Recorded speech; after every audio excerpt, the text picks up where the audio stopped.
This is Halloween, this is Halloween. What do you do on Halloween? Sleep. Nope. Play these games, play these games.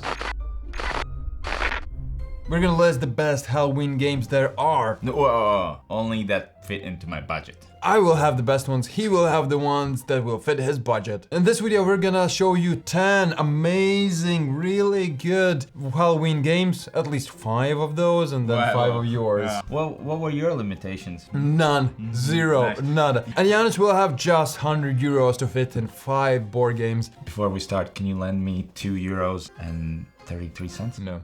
Oh, no. I might have gone over the budget for €2.33. I'll start with Horrified.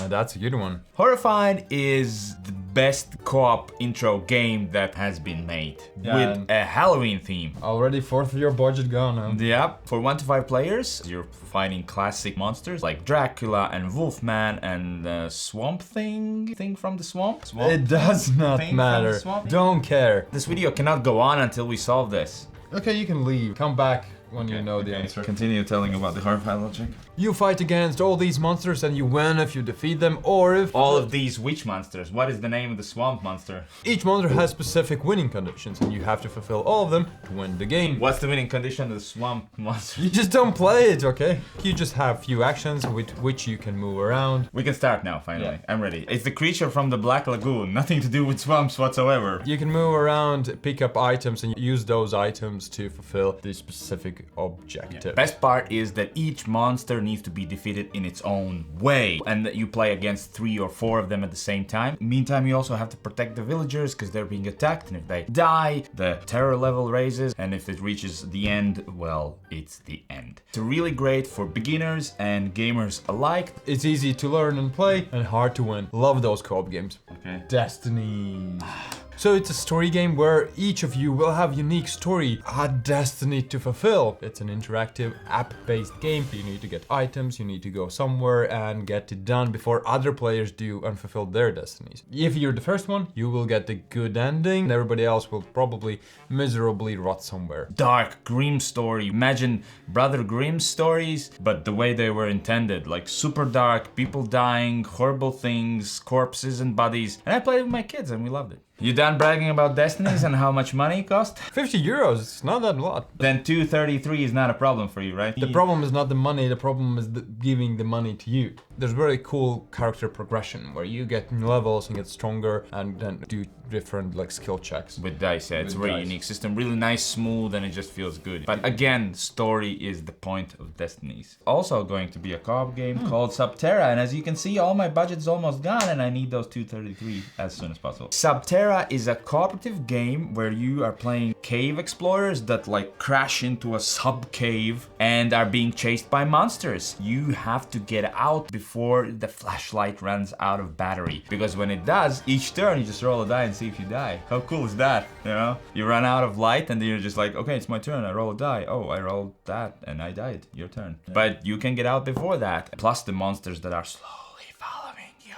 And it's the coolest thing watching my kids, again, play this with my kids, being super afraid to roll that bad die and live through one more turn. Never won that game yet. Super nice experience every time we play. What's more Halloween than something that has terror in its name? Terror Escape. Ooh, only 80. This game is about one player being the killer and all the rest playing 3 investigators stuck in a house. Not investigators, teens and things. Civilians. Let's call them civilians. It's about one bad guy. It's about one guy. Do you want me to shut up? 233.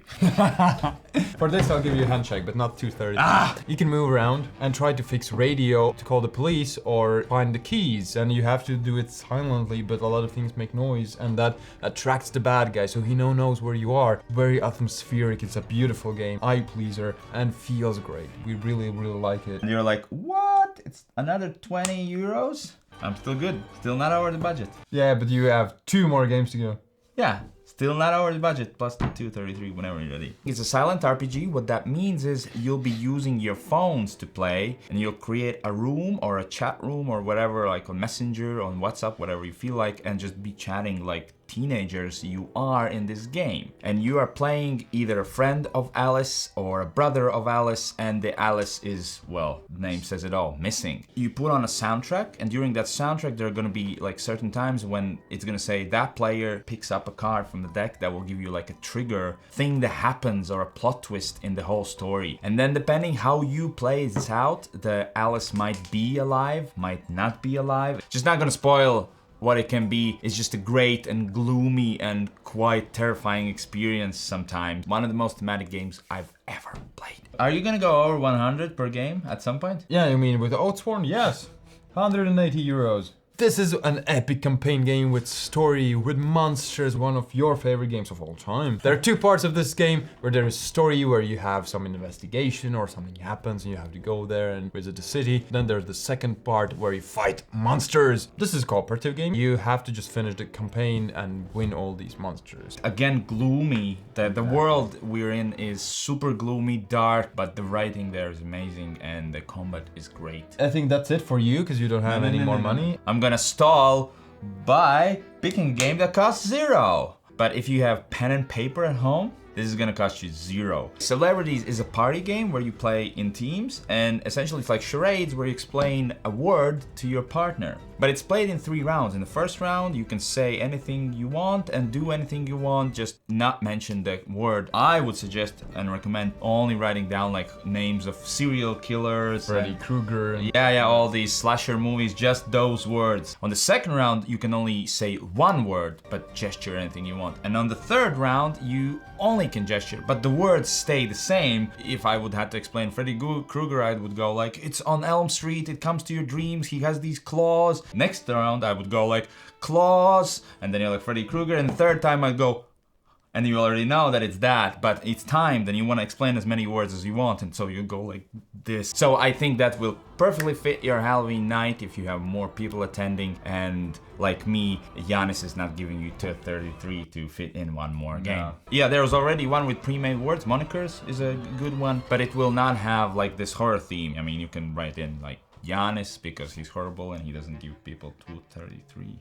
It's a freshie among cultists. And it's based on the game Among Us, the video game. Basically, one of you is like a traitor, and that means there's 2 teams. One team that wants to survive and do the task, the other team that wants to kill. There's a house, and you move from one room to another to do these tasks. You have to move. And whenever you meet somebody, for example, we have to exchange cards. The bad guy obviously wants to give a bad card, which will mean that the person just died. He killed him. But the person who received the card can't look at it, so they don't know. They have to research it and find out did he kill him or not, which is a lovely twist to already known genre. I don't need your 233. I'm gonna borrow it from the next video, just in advance. And I'm gonna add this little thing called Panic Station, which none of you, including you, probably ever heard of. If you've seen the movie The Thing, yes, that very old one, that is older than me. It's essentially that, the card game, where you are going to this old, well, station,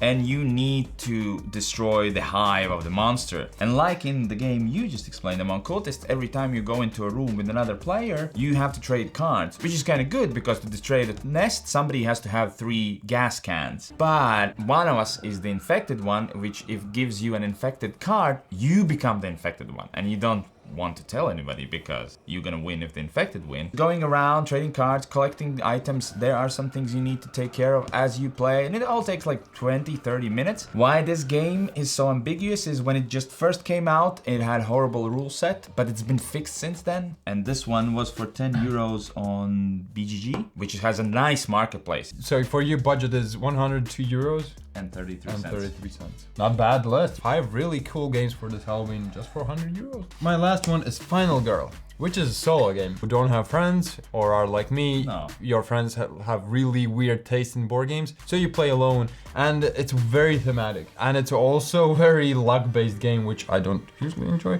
But in Halloween, this is really great game that you can play solo because it's about you being the final survivor in a horror movie. You have to kill the bad guy. You have to be the hero and win the game. But not always the game goes that way because the bad guy can chase you and kill victims and it's all bad. Story that happens through action cards and events. It's card management game where you buy new cards and play those and roll dice to see if you successfully played the card. And you move around, try to save the victims and defeat the bad guys. That's super thematic. I love it. I think it's one of my favorite games of all time. We'll see in January. I do agree it's super swingy, but for me, that adds to the narrative. Not always you will be the final girl. To have all of my games, you just need a small budget of 555 euros. Anyway, which games have you played from these? Which do you like? Are there any we missed? Because there, of course, are the ones we missed. Are you gonna buy any game just to like go, I'm gonna play this on Halloween? Yeah, I need to spend that 233 somewhere. You know, I just have 233 lying around. Don't have any use for it. Thank you for watching.